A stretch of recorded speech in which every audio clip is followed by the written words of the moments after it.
During the following week, the Covenant began their invasion of Reach, with ground forces and ships targeting key areas for destruction.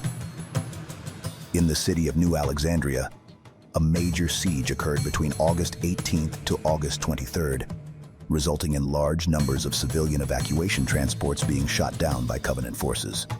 Noble Team worked alongside UNSC forces to clear the city and evacuate civilians, but Covenant naval assets began glassing the city as they retreated, resulting in the death of Catherine B. 320 by sniper fire. Other evacuation stations on the planet were also attacked and ceased responding. Despite the invasion, the majority of the planet's population, including military personnel involved in Operation Red Flag, were kept in the dark about the true nature of the conflict. This was due to the Army's insistence that they had the ground battle under control, and the hope that a Class 5 Covenant vessel would make itself vulnerable for capture. Millions perished as a result of this inaction. Captain Jacob Keyes, known for his eagerness to engage in battle, was purposely kept uninformed about the Covenant attack to prevent premature engagement.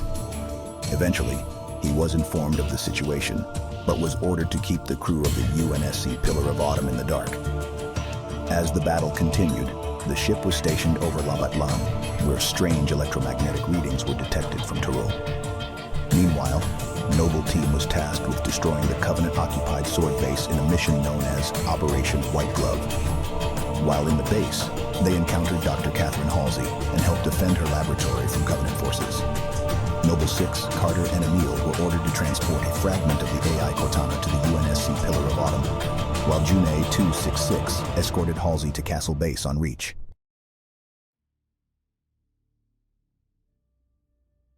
On August 30th, the Pillar of Autumn began its journey out of the system to begin Red Flag.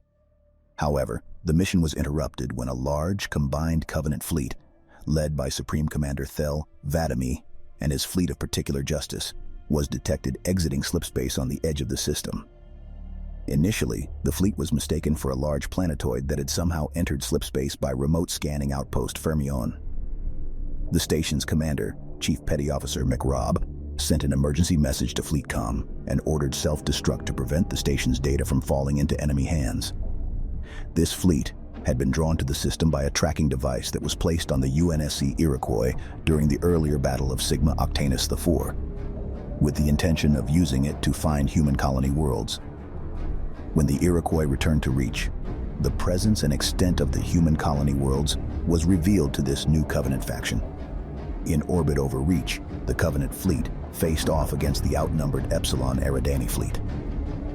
The Covenant fleet, consisting of 315 ships, appeared at the edge of the Epsilon Eridani system, catching the UNSC fleet off guard. In response, Admiral Roland Fremont issued UNSC Alpha Priority Transmission 04592-Z83, ordering all ships in the Epsilon Eridani system to converge at Rally Point Zulu near Reach in preparation for the upcoming attack. While the UNSC fleet was still consolidating, the Covenant began their assault on the orbital defenses. Only 100 UNSC ships were available at this time, and 53 belated ships, including the UNSC Pillar of Autumn, had to fight their way through Covenant warships to join the main fleet.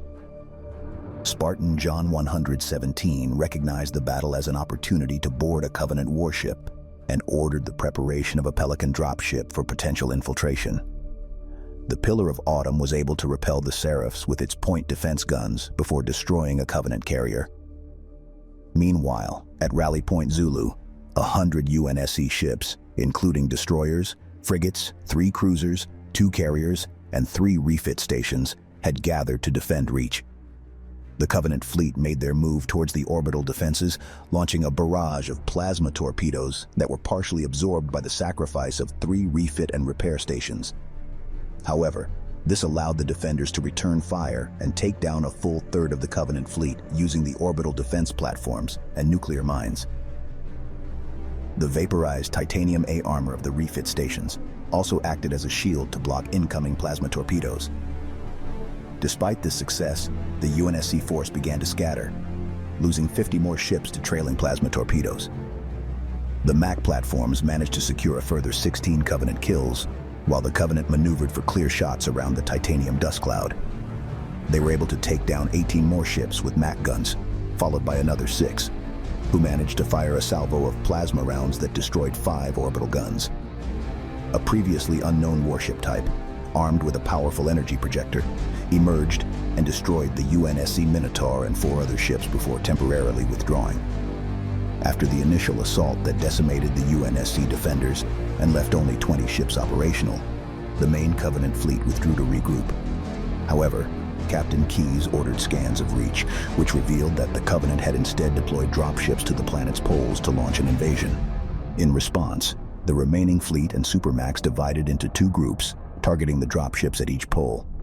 Although many of the transports were destroyed by the Max, hundreds of dropships were still able to land, unleashing thousands of Covenant troops.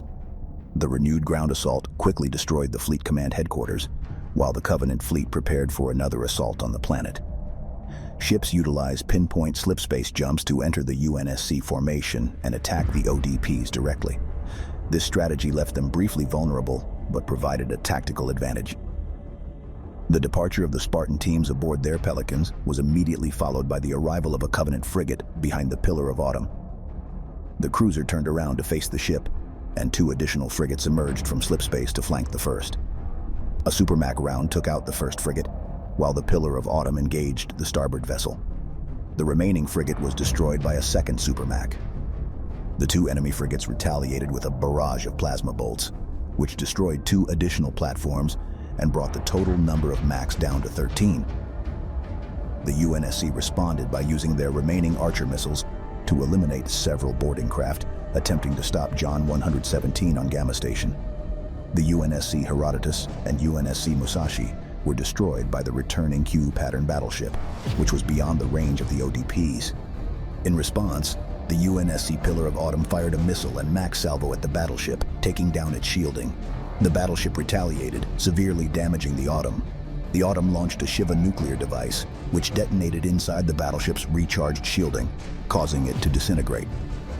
The Autumn withdrew to Beta Gabriel to slingshot back into the system, while more Covenant ships entered the fray. The orbital defense generators were being overrun at this point. Finally, the Pillar of Autumn managed to execute a Class L flash dock and landed at the Aesod ship-breaking yards, the only remaining off-world extraction point where it awaited the arrival of Noble Team.